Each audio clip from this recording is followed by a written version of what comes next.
연세대학교 철학과 교수를 정년 퇴임하신 김영석 교수님 많은 분이 알고 계실 겁니다. 이분이 1920년생인데 아직도 살아계세요. 그래서 이분이 몇 년 전에 100세를 살아보니 100년을 살아보니라는 책을 냈습니다.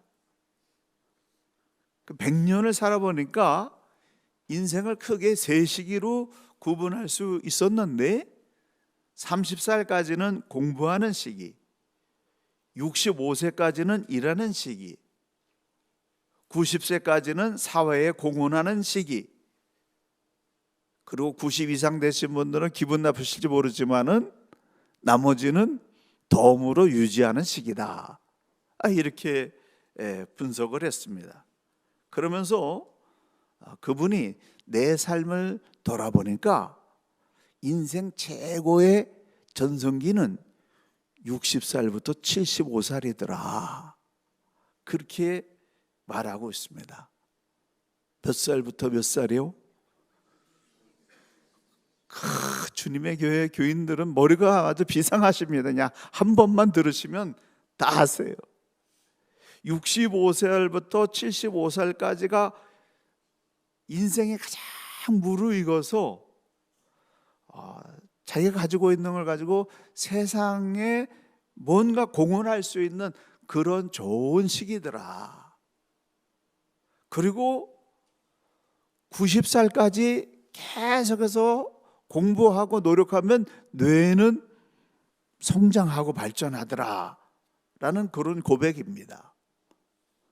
그러니까 전성기가 아직 안 미친 사람도 많고요, 전성기에 계신 분들 많이 계시고요, 90 넘으신 분들은 누리시면 돼요. 나머지 시간은. 그게 얼마나 감사합니까? 나이가 들어가는 것은 늙어가는 것이 아니라 무르익어 가는 것이다. 소멸되거나 잊혀져 가는 것이 아니라 성숙해서 맛을 내고 멋을 낼 수 있는 그런 시기다. 그래서 나이 들수록 사람이 멋쟁이가 돼야 돼요. 그래서 저는 단색을 좋아합니다. 멋낸다고 멋내는데 나이 드니까 사실 멋은 잘 안 나요. 그래서 노력을 해야죠. 왜냐하면 그 나이 들수록 삶의 그 맛을 알 수 있기 때문에 그렇습니다. 삶은 평탄한 것이 아닙니다. 태어날 때부터 죽는 순간까지 고난 없이 자기가 원하는 대로 살아간 사람은 단 한 사람도 없어요. 끊임없는 굴곡이 우리를 기다리고 있습니다. 근데 나이가 들수록 잘 사는 사람들은 어떤 사람들이냐면은 위기를 지혜롭게 극복해낼 줄 아는 그 실력을 터득한 사람들입니다. 그래서 교회도 시간이 갈수록 연륜이 쌓일수록 가진 것이 많을수록 맛을 내고 멋을 낼 수 있어야 돼요. 근데 오늘날 교회는 어떻습니까? 너무나 많은 비난을 받고 있습니다. 드라마나 영화를 보게 되면은 믿는 사람들을 욕심쟁이, 사기꾼, 사이비 교주, 아주 입에 담기도 싫은 그런 이상한 사람들로 이렇게 묘사하고 있어요. 정말 섬뜩합니다. 저렇게 표현한 사람들 벌 안 받나, 그런 마음을 가질 정도로 어쩌면 예수 믿는 사람들을 그렇게 못되게 표현하는지. 이거는 기독교가 이미지 전쟁에서 실패한 부분도 있지만은 실제적으로 믿음의 맛을 많이 잃어버렸기 때문에 그래요. 교회가 없을 때는 그렇게 빛이 났는데 연륜이 쌓이고 수많은 사람이 모이고 재산이 많아지고 더 맛을 내고 멋을 내야 되는데 맛을 잃어버렸다라고 하는 거예요. 5장 13절, 만일 맛을 잃으면 밖에 버려져 사람에게 밟힐 뿐이니라 라고 말씀하셨는데 정말 그러고 있어요. 안타깝습니다. 믿음의 맛을 잃어버리게 되면은 밟히는 거예요. 그래서 우리는 이 믿음의 맛을 회복해야 됩니다. 정말 교회 본연의 맛을 회복해야 됩니다. 교회가 교회되게 해달라고 그렇게 우리가 찬성을 많이 하고 있습니다만, 교회가 교회되는 게 뭐냐? 어떻게 해야 우리가 믿음의 맛을 낼 수 있느냐? 5장 16절, 너희 착한 행실을 보고 하늘에 계신 너희 아버지께 영광을 돌리게 하라. 착한 행실이 나타나야 영광의 빛이 드러난다는 거예요. 교회가 세상 가운데 바로 이것이 착한 행실입니다라고 그렇게 선포할 수 있는 모습이 지금 얼마나 있습니까? 우리가 다시 회복해야 될 착한 행실은 무엇일까? 마태복음에서 예수님께서 말씀하신 부분 중에서 몇 가지를 제가 뽑아봤습니다. 첫째, 리스펙트, 존중의 맛을 회복해야 됩니다. 서로를 인정하고 받아들이는 존중의 맛이 있어야 됩니다. 마태복음 10장 32절에서 33절, 사람 앞에서 나를 시인하면 나도 아버지 앞에서 시인할 것이요, 사람 앞에서 나를 부인하면 나도 아버지 앞에서 그를 부인하리라. 이 말씀을 한 단어로 압축하면 리스펙트예요. 존중해야 된다는 겁니다. 마태복음 10장은 제자들이 가야 될 제자의 길에 대해서 쭉 말씀하시고 있는데, 예수님을 따르는 제자들이 가져야 될 가장 근본적인 덕목이 뭐냐면은 존중하는 마음이에요. 오늘 교회들에게 정말 시급한 것은 뭐냐면은, 아니 멀리 있는 사람, 북한에 있는 사람, 아프리카에 있는 사람을 사랑하고 존중하기 이전에 교회 안에 있는 한 사람 한 사람을 진심으로 존중하는 일부터 다시 회복해야 된다는 거예요. 사람마다 하나님을 추구하는 영성의 색깔이 다릅니다. 그래서 복음주의 영성학자 게리 토마스는 영성의 8가지 색깔을 정리하고 있습니다. PPT 하시는 분 정말 마음에 들어요. 어떻게 저게 또 잘 찾아냈는지. 감사. 표정만 봐도 은혜가 되네. 게리 토마스.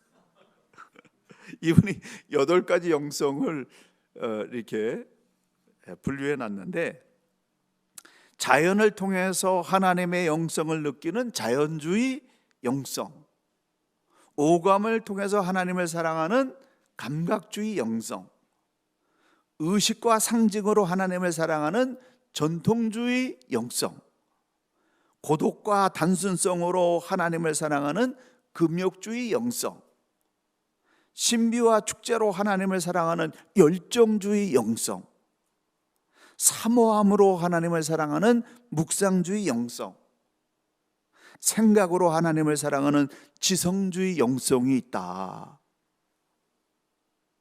어떤 영성을 추구하든지 다 하나님을 사랑하는 방법입니다.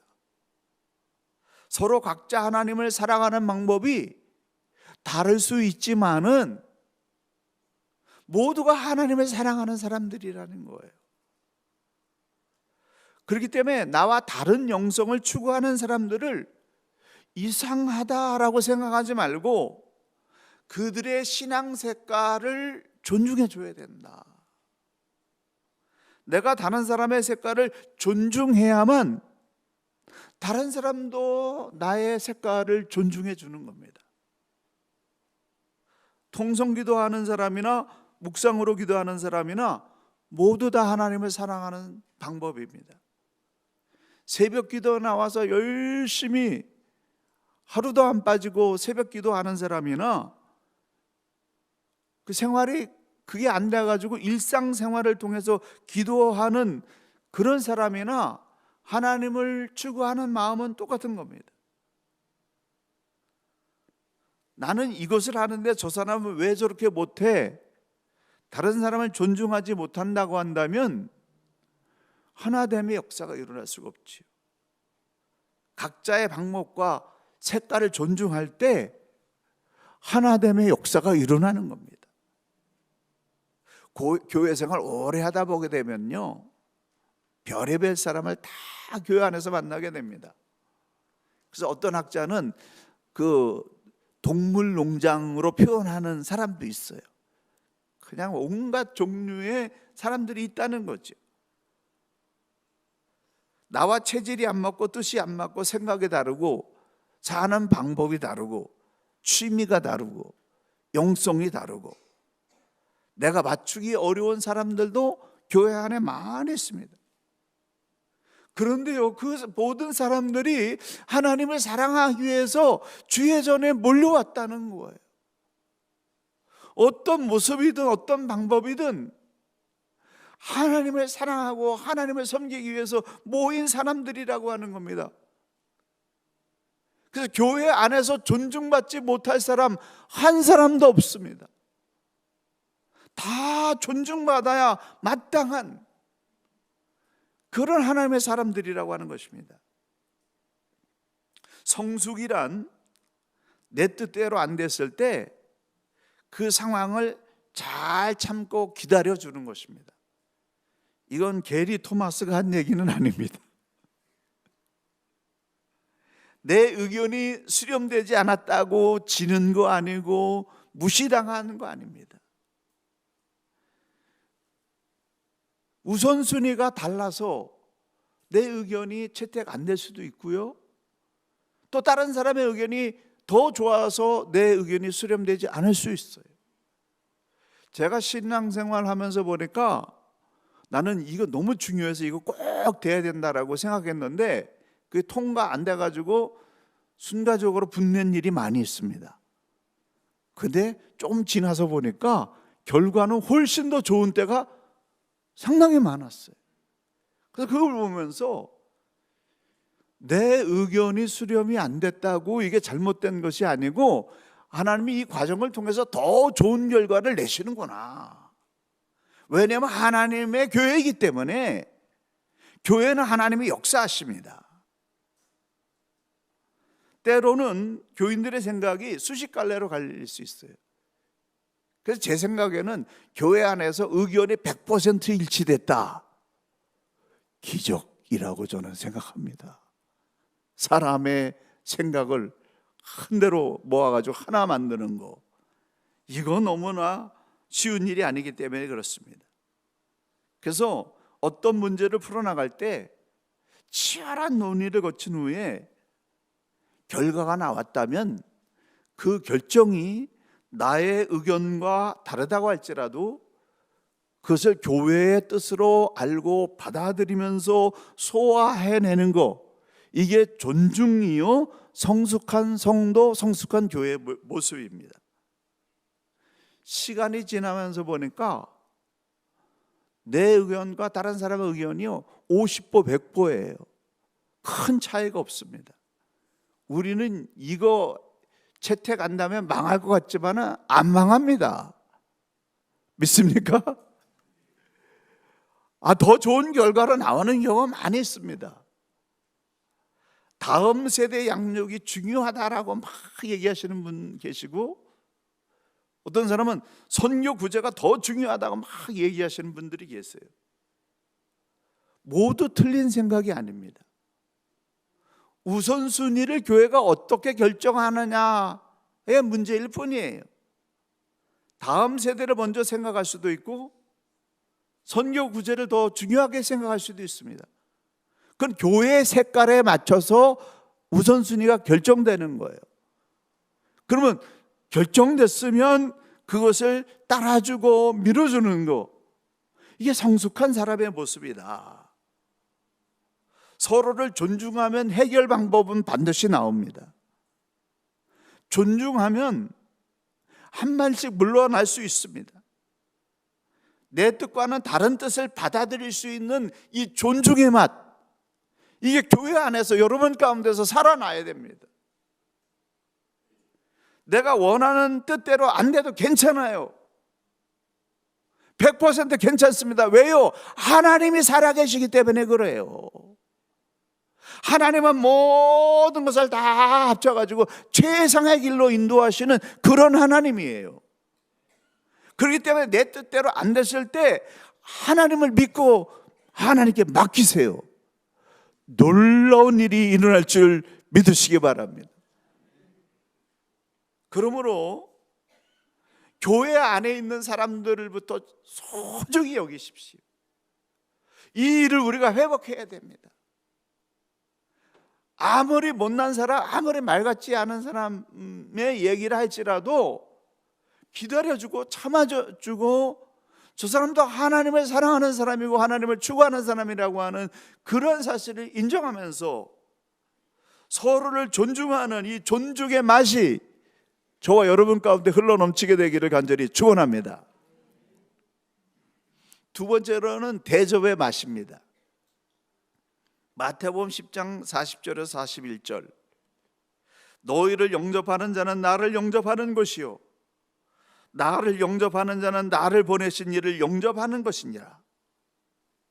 선지자의 이름으로 선지자를 영접하는 자는 선지자의 상을 받을 것이요 의인의 이름으로 의인을 영접하는 자는 의인의 상을 받을 것이니라. 너희는 제자들, 예수님을 따르는 사람들을 말합니다. 선지자는 하나님의 말씀을 증거하는 사람, 의인은 제자들이 제시한 믿음을 수용하는 사람들. 10장 42절에 이 작은 자 중에 하나라고 하는 존재가 나오는데, 그 작은 자 중에 하나는 나이 어린 사람 혹은 천대받는 사람을 의미합니다. 예수님을 따르는 사람, 선지자, 의인, 이 작은 자 중에 하나라도 받아주고 대접하는 사람은 결탄코 그 상을 잃어버리지 않을 것이다. 내 이름 때문에 작은 자 중에 한 사람이라도 대접한다고 한다면 내가 반드시 기억하고 복 내려주겠다라고 예수님이 직접 말씀하고 있습니다. 그래서 1차적으로요, 교회 안에 있는 예수의 사람, 예수 믿는 사람들을 존중하고 대접하는 그 일에 승리해야 됩니다. 서로를 인정하고 받아들이면서 하나님께 나아가게 될 때, 와, 내 사람들이 나의 뜻대로 사는구나, 하나님이 기뻐하면서 거기에 하늘문을 열어주시는 역사가 일어나는 것입니다. 우리가 어떻게 대접의 맛을 회복할 수 있을까요? 물질적으로 밥을 사주고 어려울 때 도와주는 거, 이것도 대접하는 일입니다. 그런데 진정한 대접은 물질적인 그런 대접 이전에 마음의 대접이 일어나야 된다. 물질적인 대접에 앞서 정신적인 대접이 선행돼야지 이것이 진정한 대접이다 라고 하는 겁니다. 나보다 지력이 떨어진다고 생각하는 사람, 나보다 경제적인 여유나 또 사는 수준이나 눈에 보이는 외형적인 조건이 떨어지는 사람, 혹은 지금 환난을 만나가지고 굉장히 약해져 있는 사람들을 만났을 때 인격적으로 그분들을 나와 동등선에서 여기는 이런 존중하는 마음이 있어야 된다는 거죠. 제가 서울에서 목회하고 있을 때 30대 초반의 일입니다. 부산에서 선장 그 사모님으로 잘 사시다가 어려움을 만나가지고 서울에 올라와서 사시는데, 정말 신방가 보니까 남의 집에 처마 밑에서 이렇게 텐트를 치고 거기서 사시는 거예요. 그래서 제가 그 마음이 동해가지고 쌀 한 가마니하고 연탄 100장을 아무도 모르게 그분에게 배달시켜 드렸습니다. 그런데 이분이 그 주인을 움직여가지고 끈질기게 추적해서 누가 보냈냐 이거 알아내가지고 저를 찾아오셨어요. 그러면서 화를 내시면서 가라고. 나를 뭘로 알길래 이러냐고. 그래서 정말 겁나 놀랐습니다. 유행어 만드는 것 같아서 죄송합니다만 진짜 너무 놀랐어요. 그분에게는 한참 어린 제가 그분에게 물질적인 도움을 드리는 거, 이것이 마음에 굉장히 상처가 되는 겁니다. 그분의 존재 가치를 존중해 주는 그런 일은 물질적으로 도와주는 것이 아니라 마음으로 그 안타까움을 정말 인정해 주고, 그리고 나와 동등된 입장에서 그 문제를 풀어가기를, 그런 정신적인 대접을 원했던 것이지, 10살 어린 젊은 목사가 자기에게 그렇게 도와주는 거, 그걸 원치 않는 모습을 보게 됐습니다. 그래서 상대방의 입장과 처지를 헤아려 가면서 대접을 하는 거, 이게 너무 필요하구나 라고 하는 것을 제가 그때 절실히 깨달았습니다. 이제 우리는 예수 안에서 모두가 존중받아야 마땅한 사람이라고 하는 사실을 인정하면서 교회 안에 모든 사람들을 내 몸과 같이 인정하고 인격적으로 나와 동등됨의 그 마음을 잃어버리지 않는, 그럼 아름다운 인격적인 대접이 일어나게 되기를 예수님의 이름으로 간절히 축원합니다. 마지막으로는요, 작은 자를 소중히 여기는 맛을 알아야 됩니다. 마태복음 10장 42절, 또 누구든지 제자의 이름으로 이 작은 자 중 하나에게 냉수 한 그릇이라도 주는 자는 내가 진실로 너에게 이르노니 그 사람이 결탄코 상을 잃지 아니하리라. 저는 이 말씀을 계속 여러분에게 강조할 거예요. 이 말씀이 우리의 신앙에 너무나 중요하기 때문에 그렇습니다. 마태복음 25장에는 예수님의 고별 설교인데 마지막 비유가 양과 염소의 비유인데, 의인과 악인이 결판나는 그러한 대목은 딱 하나예요. 지금 작은 자 하나를 존중했느냐, 그렇지 않았느냐, 그 기준입니다. 지극히 작은 자 하나를 돌본다는 의미 안에는 작은 자, 평범한 사람, 특별한 사람 모두를 존중하고 돌봐야 된다라고 하는 의미이죠. 그래서 작은 자만 돌보아서는 안 됩니다. 어떤 사람은 가난한 사람들, 어려운 사람들은 너무 잘해주는데 좀 물질적으로 여유 있지만 마음으로 황폐되어 있는 그런 사람들의 아픔은 못 보는 경우도 있어요. 근데 그거는 아니라는 거죠. 모든 사람, 그 작은 자 하나를 돌보는 심정으로 모든 사람들을 존중하고 사랑하는 그런 마음을 가져야 된다는 의미입니다. 내 품 안에 있는 지극히 작은 자, 내가 마음만 먹으면 얼마든지 영접하고 대접해 줄 수 있는 내 도움을 가장 절실히 필요로 하는 사람을 돌보는 일부터 우리가 승리해야 됩니다. 제가 청년회 때에 1만 명 목회의 꿈을 꿨습니다. 1만 명 정도 모여야 조국 대한민국 전체를 좀 책임지고 통일 한국을 책임지고 세계 선교를 감당할 거다라는 아주 원대한 품을 꿈고 신학을 하고 또 목회를 했어요. 그래서 정말 죽을 힘을 다해서 최선을 다해서 원 없이 한 없이 목회를 했습니다. 근데 목회 끝나고 나서 보니까 10,000명은커녕 1,000명도 넘기지를 못했어요. 그래서 많이 허전한 마음, 내가 과연 뭘 했나, 그런 마음, 자괴감에 들 때도 많이 있었습니다. 근데 마태복음은 오늘 이 말씀을 만나면서 결박이 풀렸어요. 하나님께서 나에게 맡겨주신 지극히 작은 자 한 사람, 내 삶의 바운더리 안에 들어와서 나의 돌봄이 필요한 그 한 사람을 돌보는 일에 승리하기만 하면 되는구나. 할렐루야. 저만 흥분하는 거 아니죠? 저는 너무 흥분이 되는 거예요. 와, 이러면 되는구나.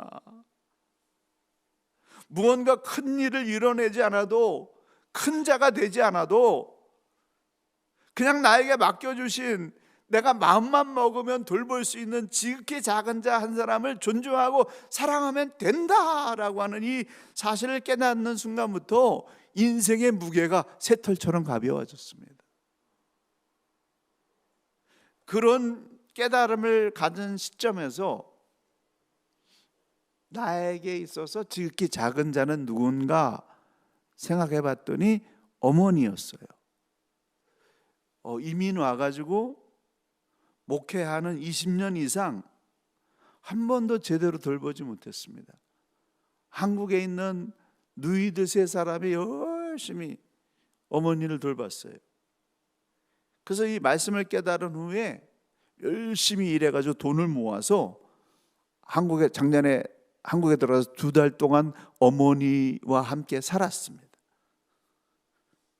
그냥 함께 산 거예요.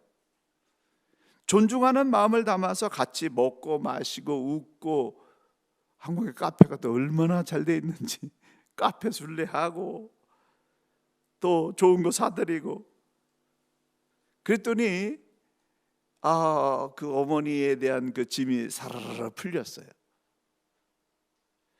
해마다 한 달은 들어가서 어머니와 함께 살아야 되겠다, 이제 말년에는. 그렇게 생각했는데 올해는 주님의 교회가 불러주셔가지고 올해는 못 가고 용돈을 좀 보내드렸습니다. 잘했죠? 그 마음의 짐이 좀 가벼워졌어요. 그래서 어머니를 돌보고 뉴질랜드로 돌아왔는데요, 돌아왔더니 이번에는 삶의 큰 상처를 만난 자매님이 우리 부부 안으로 들어오셨어요.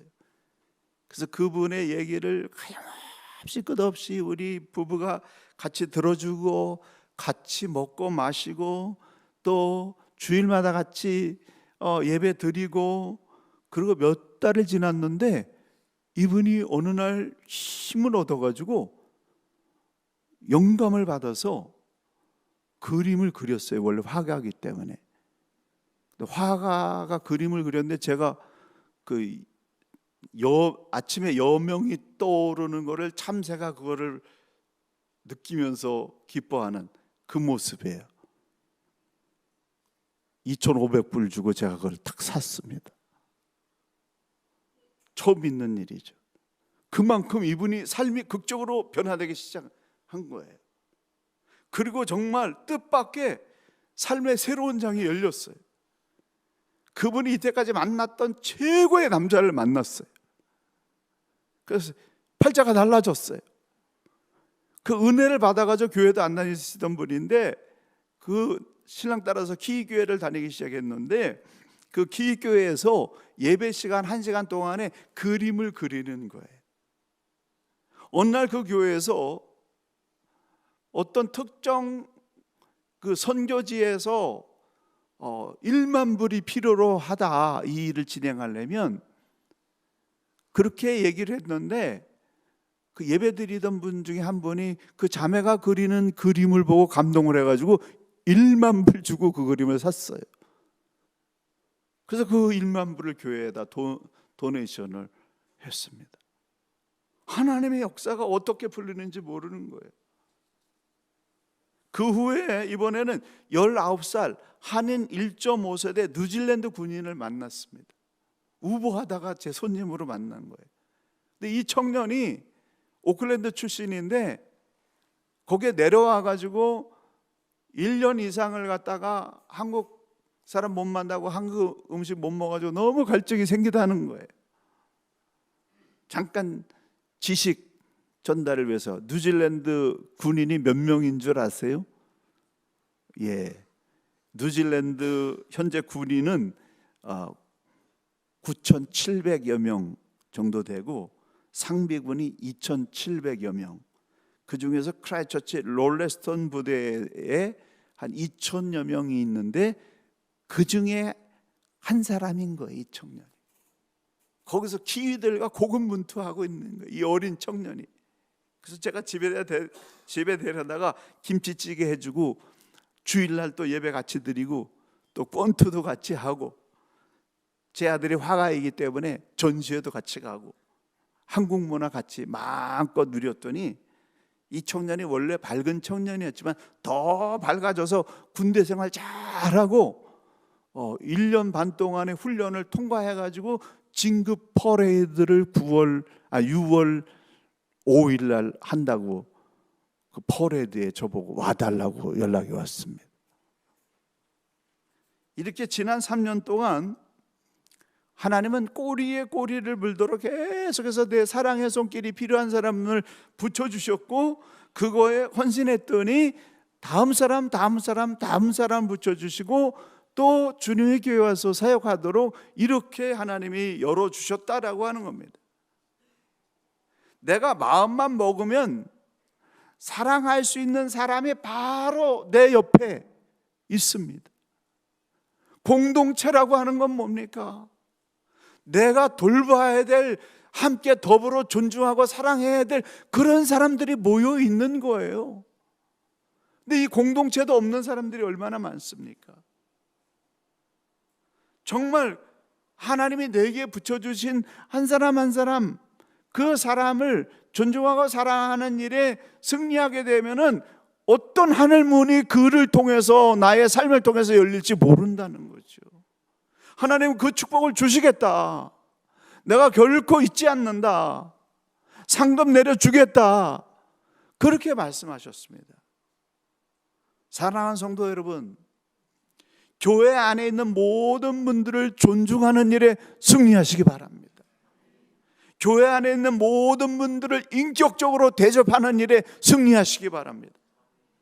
내가 마땅히 사랑해야 될 사람들을 사랑하는 일에 승리해서 하늘문이 열리고 믿음의 맛을 내고 살맛 나는 인생, 빛나는 인생으로 나아가시게 되기를 예수님의 이름으로 간절히 축원합니다.